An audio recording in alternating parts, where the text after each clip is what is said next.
So I'm Pat Markham, Vice President of Technical Services for HEICO Aerospace. I've been coming to the MARPA events since longer than I can remember.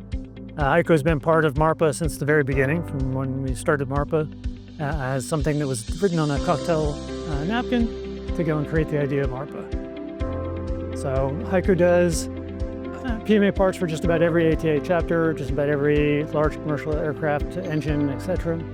We've been helping the industry go and save money on HEICO parts or save money on PMA parts since 1957. So, we started out doing PMAs on engines. So we started out JT8D, JT3D, hot section core engine parts. So we really were doing that most complicated thing. We're the first ones to go and do the compressor blades. So JT8D, CFM, CF6 compressor blades. So those are some of the more complicated parts in an engine. It's high-speed rotating parts, so that's about as complicated as you get. HEICO does a lot of different things for a lot of people. So we do build to print for some of the other manufacturers. We do TSOAs. We do STCs. We do space. We do defense. We even have parts that have gone to Mars. We've got parts that have gone out to the comets. So HEICO does a lot of things for a lot of different parts of the industry. What we really do is we do niche, high-tech parts. So anything that is really quite nichey and high-tech, that's typically where you find us. So we actually do a lot of work directly for the OEM. So part of HEICO is a specialty products group where we go through and manufacture parts for the OEM. So that's OEM direct. We have some OEMs who have taken some of our PMA parts and included them in their designs as well, including one of our STCs got incorporated into an OEM type certificate. So there's a lot of different interaction we have with the OEMs. So most of ideas for PMA parts come from our customers. So the customers really drive what we do. We started out looking at customer usage, but really it goes beyond just the customer usage that you get. You really want to go and engage with the customer to say, what parts do you need to go and help your business? Especially in today's day and age when you're talking about supply chain shortages.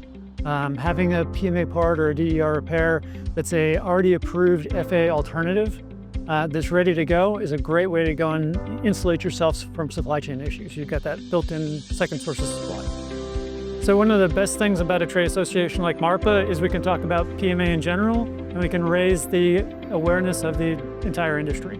So in this particular conference, one of the best things is you've got a lot of different airlines that can talk amongst themselves.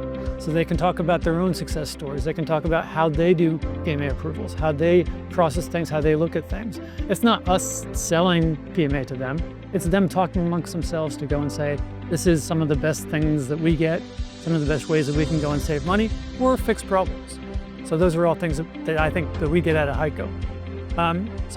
We get out of MARPA.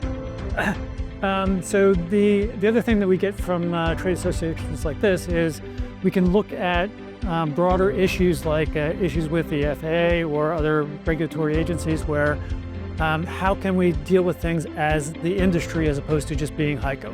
So leveraging the idea of MARPA, this group of PMA companies, to say, how can we change the industry? How can we change regulations? How do we comment on proposed orders or ACs? This is all something that I think is very important to work with MARPA to go and get the industry's perspective.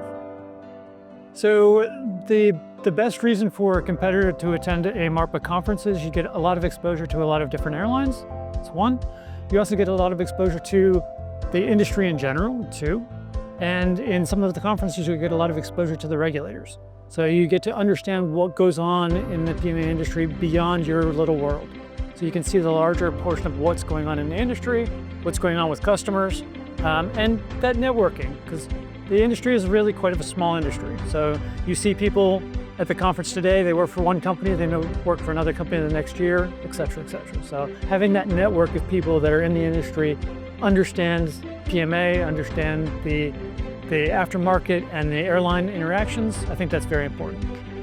The biggest change that I've noticed is we've gone from trying to go and defend that the parts are safe and reliable to that's now no longer an issue. And now it's more of a case of how can we get the parts? How can we get the parts sooner? How can we realize the savings? So that issue of is it reliable? Is it safe? Is it regulatory approved? That's more or less gone. and now it's really just how do we go and continue to grow.